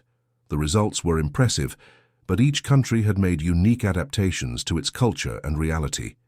In Argentina, they included tango lessons for the elderly as a form of socialization, Jessica told Marcus. In Kenya, they created community gardens as a central part of the project, added Marcus. And in the Philippines, they included community fishing. It's exactly what we hoped for. The basic principle remains, but the application adapts to the local culture. 9 years after the meeting in the supermarket, the model created by Jessica and Marcus was present in 12 countries and had served more than 50,000 families, directly or indirectly. Emily, now 13 years old, had become an engaged and aware teenager. She actively participated in a group of young volunteers who assisted in the projects. Sometimes people think it's strange that I spend my Saturdays helping at a social project instead of going to the mall, she would say to her friends. And do you care? Jessica would ask. No, Mum. It's just that they don't understand how cool it is to see people getting happy when they receive help. Mrs. Margaret, at 75, remained active and was considered the great matriarch of the movement. She had written a book about her experiences, which became a reference for social workers. I never imagined I'd be a writer at 75, she would say, amused. The book is helping a lot of people understand our philosophy, said Jessica proudly. On a Thursday afternoon, 10 years after the meeting that changed their lives, Jessica and Marcus were in the original office, which had become a sort of museum and training center. Remember our first conversation in that bakery? Asked Marcus. How could I forget? I was nervous, trying to explain why I had spent your money helping other people. And I was impressed to discover there were people like you. People like us, corrected Jessica. You are as generous as I am. The difference is you needed someone to show you how to channel your generosity. That's true. I had resources but didn't know how to use them to make a real difference. And I knew how to make a difference but didn't have the resources. Together, we achieved much more than either of us could have alone. At that moment, Emily entered the office accompanied by 3 friends from school. Mum, Uncle Marcus, can I show them the office? They're doing a school project on social programs. Of course, sweetie, said Jessica. This is the first office of my Mum and Uncle Marcus's project, Emily explained proudly to her friends. This is where it all started. How did it all begin? Asked one of the girls. Emily told the story briefly. The meeting at the supermarket, the first expenses, the discovery that Jessica was helping other people, the decision to formalize the work. And now the project exists all over the world, asked another girl. Yes, my mom has even given a speech in Switzerland, said Emily proudly. And are you going to work in the project when you grow up? I am. I'm already preparing. I take English classes so I can help with the international projects. I study hard at school, and every Saturday I volunteer here. Jessica and Marcus listened to the conversation, smiling. She's going to be better than us, whispered Marcus to Jessica. Definitely, she's growing up in the middle of all this. She'll have a much broader and more modern vision than ours. When the girls left, Emily came back to talk with Jessica and Marcus. Do you think when I'm the coordinator, how many countries will the project be in? I don't know, sweetie, replied Jessica. What's important isn't the number of places, but the quality of the work. That's true, agreed Emily. Grandma Lala always says it's better to help one person well than to help 10 people poorly. Exactly. Your Grandma Lala is very wise. That evening, during a family dinner, Mrs. Margaret reflected. Do you realize how our family has grown in these 10 years? How so? Asked Emily. When we met, it was me, your mother, and you. Now we are thousands of people spread all over the world who consider themselves part of the same family. It's true, said Jessica, moved. I get messages from families in Kenya, the Philippines, Argentina, treating us like family. And when we visit the projects in the United States, people welcome us like we're relatives they haven't seen in a long time, added Marcus. It's because you created more than a social project, observed Mrs. Margaret. You created a network of love and mutual care. The following week, Jessica received a special call. Jessica, this is Marilyn from Miami. I have some news that will move you. What news? Remember Mr. Jack, who coordinates the project with me? Of course, how is he? He's fine, but it's not about him. It's about his granddaughter, Jessica. She's graduating in social work from the Federal University. How wonderful! That's not the best part. For her final thesis, she researched our methodology and scientifically proved it's more effective than traditional social assistance models. Really? Really? And she defended her thesis last week. Top marks. The professors were impressed. How proud! One of the children we met at the start of the project is now graduating as a social worker, and she wants to work with us. She said she dreams of expanding our methodology throughout the Northeast. When she hung up, Jessica was crying with emotion. Marcus, she called, You won't believe it. Jessica told me about Jessica and her final thesis. Do you understand what this means? She said, still emotional. The methodology is being academically validated. More than that, the very children we helped are growing up and becoming professionals in the field. The project is literally creating its own next generation of coordinators. It's perfect sustainability, said Marcus, impressed. In 20 years, all the coordinators of our projects will be people who benefited from them as children. 10.5 years after the meeting in the supermarket, Jessica was invited to give the opening keynote at the American Congress of Social Work. It's a tremendous honor, she told Marcus. 10 years ago, I was an unemployed mother trying to pay for basic groceries. Now I'm going to open the biggest congress in the field in the country. And what will be the topic of your speech? From beneficiary to multiplier. How social work can create agents of transformation. Perfect. That's exactly our philosophy. The speech was memorable. Jessica told her personal journey intertwined with the evolution of the project.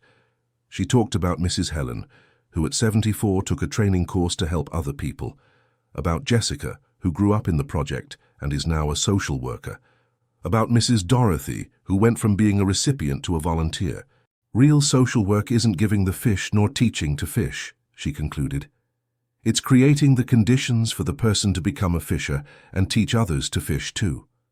The speech was interrupted several times by emotional applause. At the end, Jessica received a standing ovation. During the Q&A session, a young social worker asked, "How do you manage to stay motivated after 10 years doing the same work?" Jessica smiled before answering. "It's not the same work. Every day we meet new families, different stories, unique challenges, and most importantly, we see the results of our work multiplying in ways we never imagined." Can you give an example? Yesterday I received a photo from Miami. It was Jessica, whom I met when she was 8, holding her social work diploma. In the message she wrote, "Thank you for showing me that I can help other people like you helped me."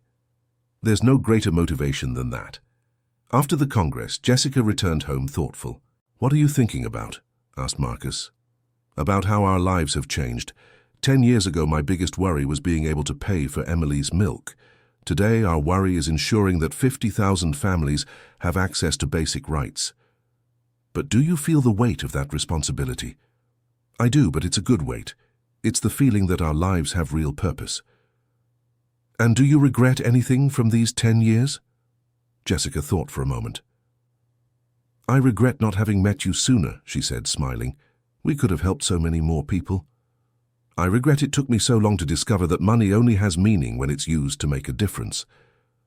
But we got here, and what matters is what we do from now on."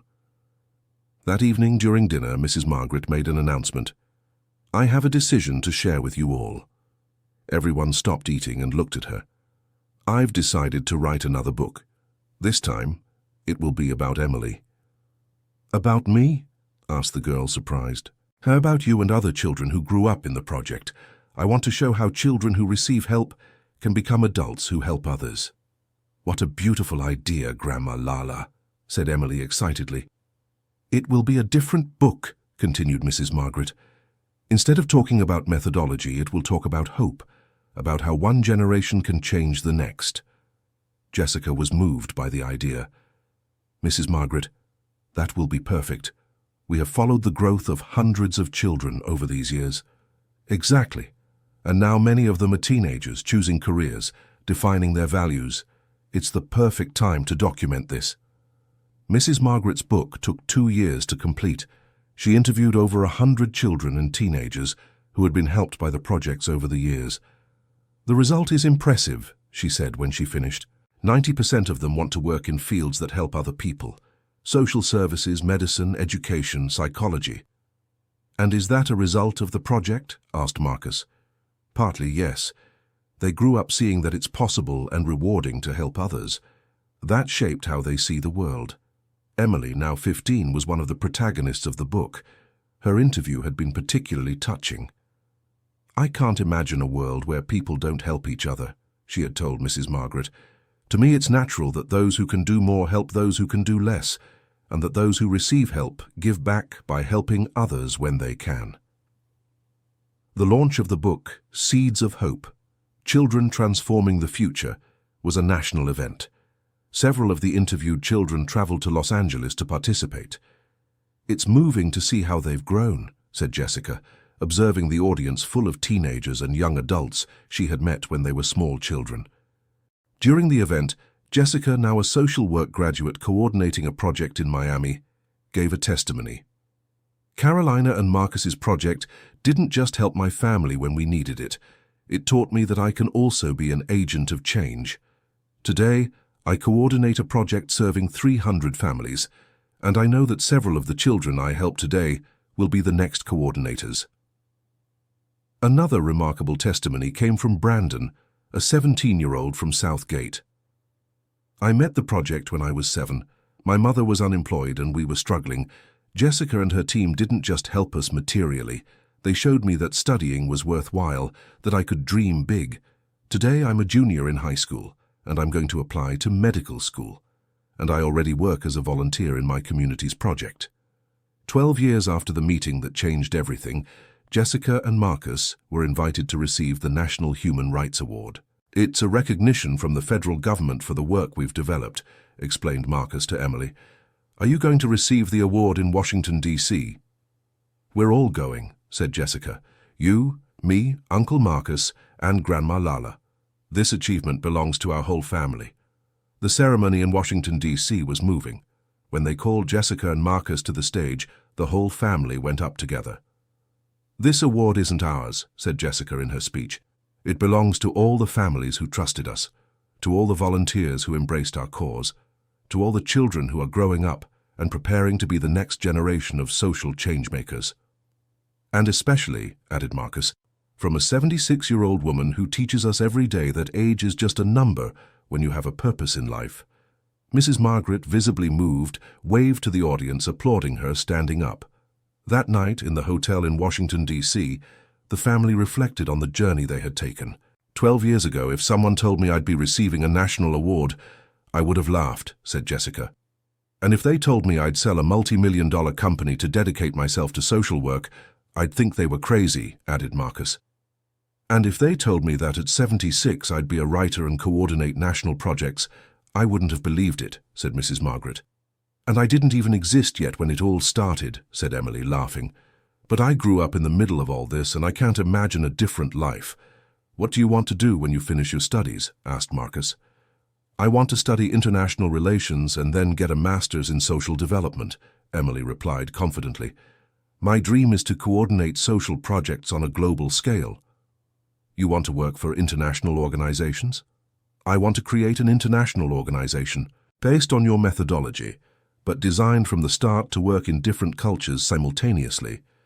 Jessica and Marcus exchanged a look, impressed by the girl's maturity and ambition. "You're only 15, and you're already thinking on a global scale?" asked Jessica. "Mom, I grew up watching you work with projects all over the world. For me, thinking globally is natural."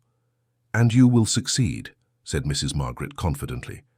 "You have the theoretical knowledge you learnt in school, the practical experience you lived with us, and most importantly, your heart is in the right place."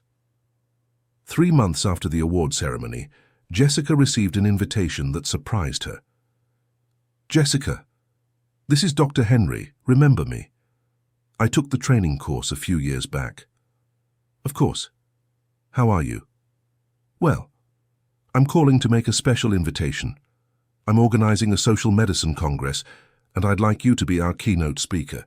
"Me, but I'm not a doctor." "Exactly why. We want doctors to learn about effective social work. You're the best person to teach that." "When would it be?" "In 6 months. Would that be possible?" Jessica accepted the invitation. It was another opportunity to share the methodology with professionals from another field. The lecture for doctors was different from others she had given. The audience was more technical, focused on scientific evidence. "You want data," Jessica said during the presentation. "We have 12 years of data, families served, recidivism rates, self-sufficiency rates, impact on community health." The numbers impressed the doctors. The families served by the project had significantly better health indicators than the average for the population in a similar situation. How do you explain this? Asked a cardiologist. When you solve basic social problems, access to food, medicine, education, you automatically improve health indicators, Jessica replied. But that's not new. What do you do differently? We don't treat social symptoms. We work on systemic causes. And most importantly, we empower the people themselves to be agents of their own health and well-being. After the lecture, several doctors approached Jessica, interested in applying the methodology in their practices. Is it possible to adapt your approach for medical treatment? Asked a pediatrician. Of course, Jessica answered. Instead of just treating the child's illness, you can work with the whole family to understand and resolve the social conditions that contribute to the health problem. The conversation with the doctors gave rise to a new project, the creation of a community social medicine methodology based on the principles Jessica and Marcus had developed. It's incredible how our approach adapts to any area, commented Marcus when Jessica told him about the conversations with the doctors. It's because it's not a specific social work methodology, reflected Jessica. It's a philosophy of human relationship based on respect, mutual understanding and empowerment. Exactly.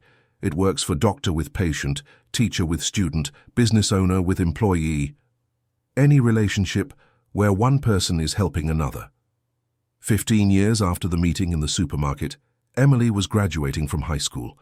At 17, she had become an articulate and engaged young woman, fluent in 3 languages and with an impressive global perspective.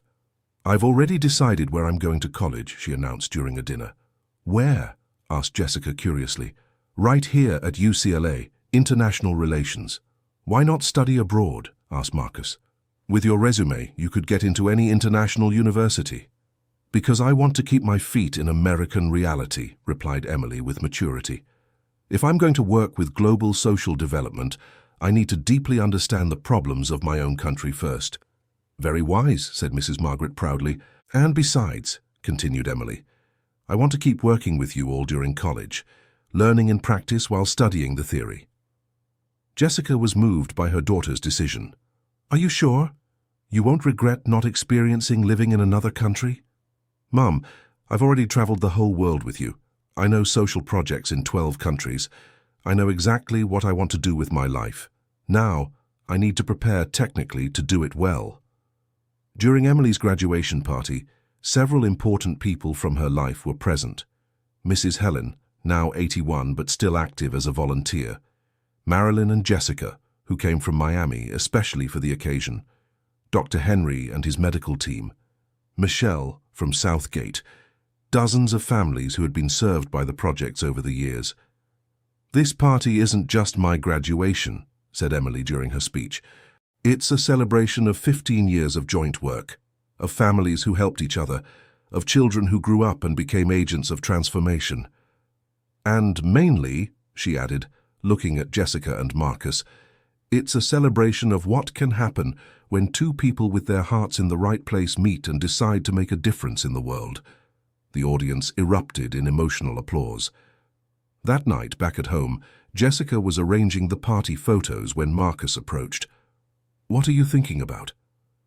About how our family has grown, she replied, showing a photo where they appeared surrounded by dozens of people. Look how many people we consider family today. And to think it all started with an impulsive gesture in the supermarket. It wasn't impulsive, said Jessica, smiling. It was one heart, recognizing another generous heart. Do you think we are special people? Jessica thought for a moment. I think we are ordinary people who were lucky to meet at the right time and discover that together they could do extraordinary things. And now, what do we do in the next 15 years? We keep learning, growing, helping, and mainly, we prepare Emily to take this work far beyond what we've achieved. Will she manage? I'm sure. She grew up in this environment, but she has a much broader and more modern vision than ours. She'll manage to do things we can't even imagine. 2 years later, Emily was in her 2nd year of international relations and was already developing her first independent project, a social work methodology adapted for refugees. The idea came when I met several families of Venezuelan refugees here in Los Angeles, she explained to Jessica and Marcus. I realized our approach needs to be adapted for people who are in a foreign country, without a social network, without knowledge of local rights. And how are you adapting it? First, by mapping the specific needs of refugees, then by creating partnerships with organizations that already work with this population, and most importantly, training refugees themselves to be coordinators. Why? Because they understand better than anyone the specific difficulties of that situation. It's applying our basic principle: those who receive help become capable of helping others. Emily's project was so successful that it caught the attention of the UN. At 19, she was invited to present her methodology at an international conference on refugees. "My daughter is going to present a project at the UN before she's 20, said Jessica to Marcus, mixing pride and disbelief. She inherited our passion for helping people, but she has a capacity for systematization and scale that we never had. She's the next generation, better prepared, more globally connected, but with the same core values." Emily's presentation at the UN was a success. Her methodology for refugees was adopted as a pilot project in 5 countries. "It's surreal," she said in a call home from New York. 2 years ago, I was just a college student. Now I'm coordinating a UN project in 5 countries. "And how are you feeling?" asked Jessica. "Fulfilled, but also scared. It's a lot of responsibility for a 19-year-old. "You are prepared," encouraged Marcus. "And you're not alone. You have our experience and support whenever you need it. And most importantly," added Mrs. Margaret, who was also on the call, "your heart is in the right place. The rest you learn." 17 years after the meeting in the supermarket, Jessica was invited to write her autobiography. "A national publisher wants to publish the story of our project," she told the family. "Are you going to accept?" asked Emily. "I'm unsure. Our story has been told many times in articles, interviews, documentaries, but never in a complete and personal way," observed Marcus. "A book would allow you to tell all the details, all the emotions, all the lessons learned, and it could inspire other people to start similar projects," added Mrs. Margaret. Jessica decided to accept. The book took a year to write and became a national phenomenon. From Card to Heart, How a Simple Gesture Transformed Thousands of Lives was a bestseller for 6 consecutive months. More important than the commercial success was the social impact. Hundreds of people got in touch, reporting they had been inspired to start their own community aid projects. "The book is doing exactly what we hoped," said Jessica during an interview about the launch, "showing people that they don't need huge resources or technical knowledge to make a difference. They just need a genuine desire to help and a willingness to truly get to know who they want to help." One of the most touching messages came from a reader from rural Texas. "Jessica, I read your book and was inspired to start a project in my town. I'm a retired teacher and always wanted to help the families of my former students who are struggling. Your book taught me how to do that in an organized and effective way. I've already started with 5 families, and it's working perfectly. Thank you for showing the way." "That's what makes me proudest," said Jessica to Marcus. "It's not our project growing, but other people creating their own projects inspired by our experience." 18 years after the encounter that changed their lives, Jessica and Marcus took a complete retrospective look at everything they had achieved. The official project was present in 25 U.S. cities and 12 countries. More than 100,000 families had been served directly or indirectly. 300 coordinators had been trained in the methodology. 50 independent projects inspired by the approach were operating across the country. More than 1,000 people had completed the training courses. 2,000 children and adolescents had grown up participating in the projects. But what made them most proud were the qualitative numbers. 80% of the families served had achieved financial autonomy. 90% of the participating adolescents pursued higher education. 70% of former beneficiaries became volunteers or coordinators. 100% of the communities served developed sustainable mutual support networks. "These are numbers that prove our model really works," said Marcus during a presentation to social investors. "But the most important things are the stories behind the numbers," added Jessica. "Every family that regained dignity, every child who discovered they can dream big, every elderly person who felt useful again." At the end of that year, Emily made a bold proposal. "I want to create an international foundation based on your methodology," she announced during a dinner. "How so?" asked Jessica. "An organization that trains local coordinators worldwide, offers technical and financial support, but always respecting the cultural specificities of each region. Would it be a global-scale expansion?" "Exactly. But keeping our fundamental principle, deep local knowledge and direct work with the communities." "It's an ambitious idea," said Marcus. "Do you feel prepared to coordinate something like that?" "Not alone, but with your support and a competent international team, yes." Mrs. Margaret, now 80 years old but still lucid and active, gave her opinion. "I think it's the natural evolution of our work. You created the methodology, tested it and proved its effectiveness. Now it's time for the next generation to take it to a level you never imagined possible." "And would you two stay involved?" asked Emily. "Always," replied Jessica, "but as consultants and supporters, not as lead coordinators. It's your turn to lead." The Emily Foundation for Community Social Development was formalized 2 years later when Emily graduated in international relations. At 21, she became the youngest president of an international foundation in the country. "Sometimes I can't believe I have a 21-year-old daughter coordinating social projects in 15 countries, Jessica said to Marcus one afternoon. "And to think that when we met, your biggest worry was being able to pay for basic groceries at the supermarket. Life takes incredible turns, doesn't it? Life rewards people who make the right choices. And you made the right choice when you agreed to use my card to help other people, instead of just solving your own problems. And you made the right choice when you decided to trust me and support my work. We made the right choices. That's why we've come this far."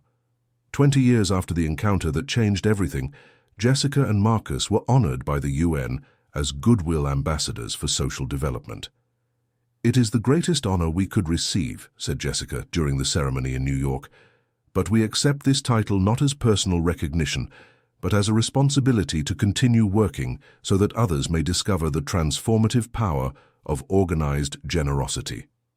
20 years ago," said Marcus in his speech, "I was a successful businessman but empty inside. Jessica was a mother in hardship but rich in generosity. Together we discovered that true success isn't what you achieve for yourself, but what you achieve for others." Emily, now coordinating projects in 20 countries through the foundation, also spoke.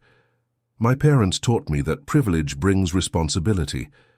If you have more resources, more knowledge, more opportunities than others, your duty is to use that to help those who have less, not out of charity, but out of justice."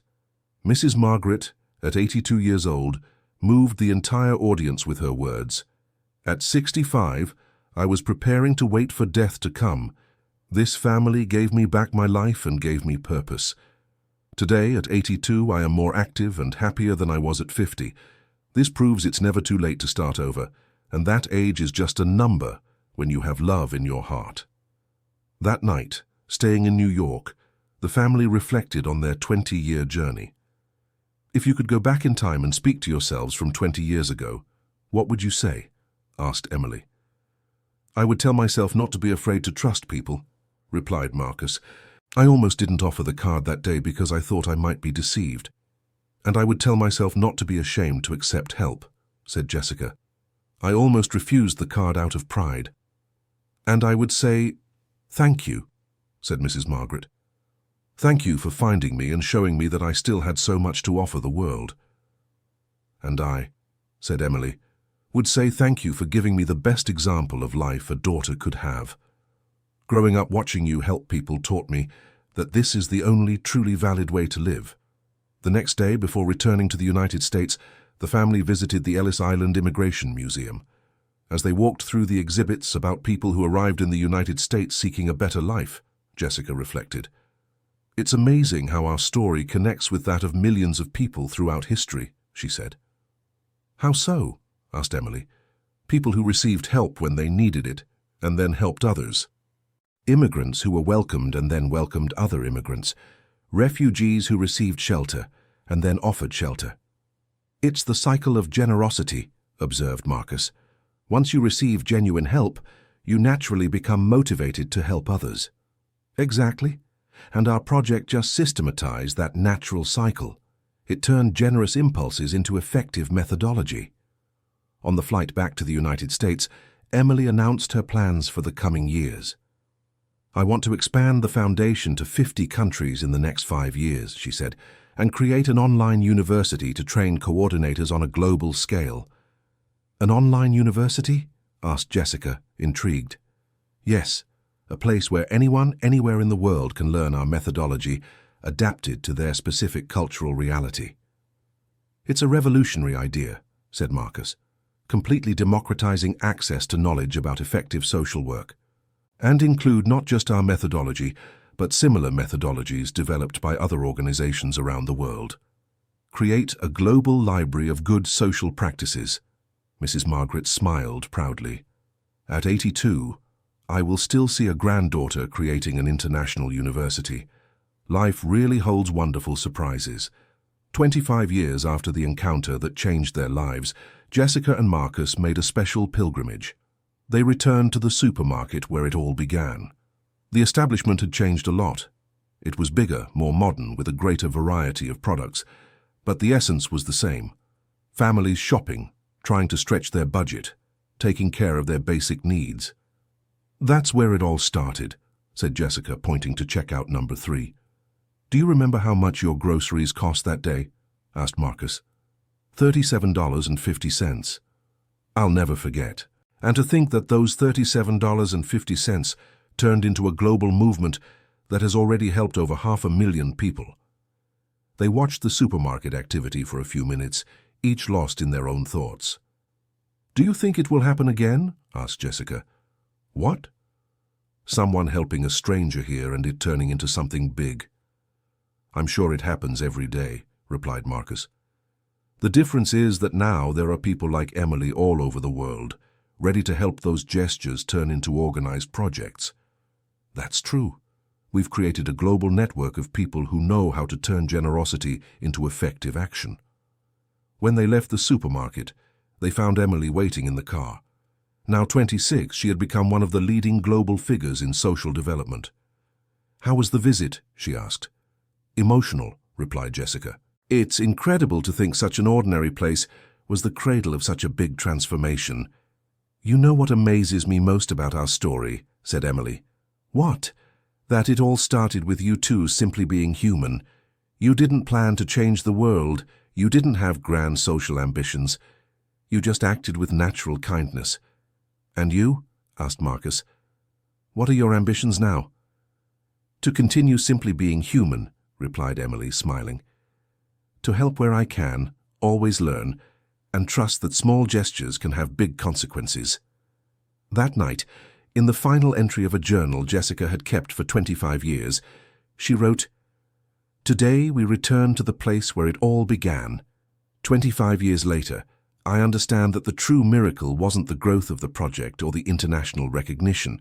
The true miracle was two strangers recognizing each other as family at the exact moment they both needed it. Marcus needed to discover his purpose. I needed resources to fulfill my purpose.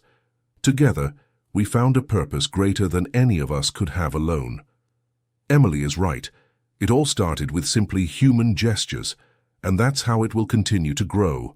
One person helping another, one family caring for another family, one community supporting another community. The card Marcus gave me that day wasn't just a piece of plastic with a credit limit. It was a bridge between two generous hearts. And from that bridge, a network was born that now connects 500,000 people around the world. Tomorrow, Emily leaves to implement projects in 5 more countries. Mrs. Margaret, at 85, remains active as a consultant for the foundation.